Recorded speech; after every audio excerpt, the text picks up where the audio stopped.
സാക്ഷി ടിവിയുടെ പ്രിയ പ്രേക്ഷകരെ, ഞാൻ ചടയമംഗലത്തിൻ്റെ പ്രിയ കലാകാരൻ അഖിലിനൊന്ന് പരിചയപ്പെടുത്തുകയാണ്.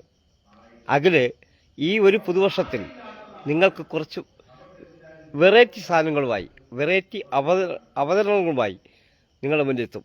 അഖിലേ, ഓക്കെ ആണോ? തീർച്ചയായിട്ടും. അപ്പോൾ എല്ലാവർക്കും എൻ്റെ ഹാപ്പി ന്യൂ ഇയർ പുതുവർഷ ആശംസകൾ നേരെയാണ്. 2024 പറഞ്ഞു വിടാൻ ഇനി മണിക്കൂറുകൾ മാത്രമാണ് ബാക്കി നിൽക്കുന്നത്. അപ്പോൾ ഈ സാക്ഷി ടിവിയുടെ പ്രേക്ഷകർക്ക് എല്ലാവർക്കും എൻ്റെ ഹൃദയം നിറഞ്ഞ പുതുവത്സര ആശംസകൾ നേരെയാണ്. അഖിൽ ചടയമംഗലത്തെ പ്രിയങ്കരായ കലാകാരനാണ്. അതുകൊണ്ട് അഖിൽ ഇപ്പോൾ ചെയ്യേണ്ടത്, ഞങ്ങൾക്ക് 1-2 ശബ്ദാനുകരണങ്ങളിലൂടെ ഞങ്ങളുടെ പ്രേക്ഷകർക്ക് ഒരു ന്യൂ ഇയർ പറഞ്ഞു പോകണം. തീർച്ചയായിട്ടും. അത് ഞാൻ എൻ്റെ സൗണ്ടിൽ ഞാൻ പറയുന്നില്ല. ഞാൻ കുറച്ച് താരങ്ങളുടെ വോയിസിൽ പുതുവത്സര ആശംസകൾ നേരാം. ഓക്കെ.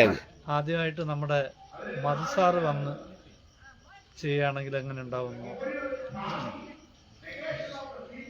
ഞാനിവിടെ വന്നപ്പോഴാണ് ഇന്നിവിടെ ന്യൂ ഇയർ ആഘോഷം നടക്കുന്നു എന്നറിഞ്ഞു. എല്ലാവർക്കും എൻ്റെ ന്യൂ ഇയർ ആശംസകൾ നേരുന്നു.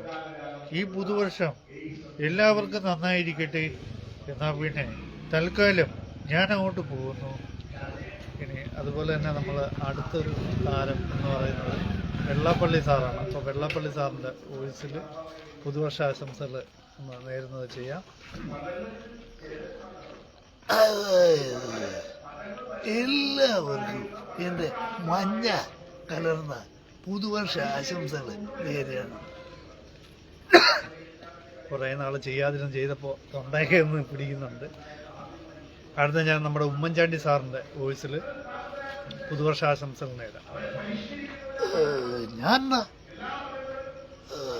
ഇന്ന് വളരെയധികം സന്തോഷത്തിലാണ്.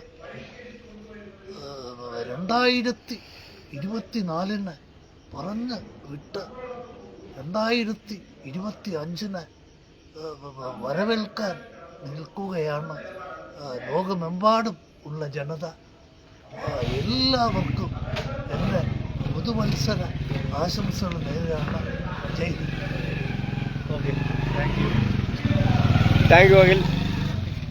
വീണ്ടും സാക്ഷി ടിവിയുടെ പ്രേക്ഷകർക്കായി അഖിൽ പുതിയ സംരംഭങ്ങളുമായി ചടയമംഗലത്ത് തന്നെ നിറഞ്ഞു നിൽക്കട്ടെ എന്ന് ഞങ്ങൾ ആശംസിക്കുന്നു.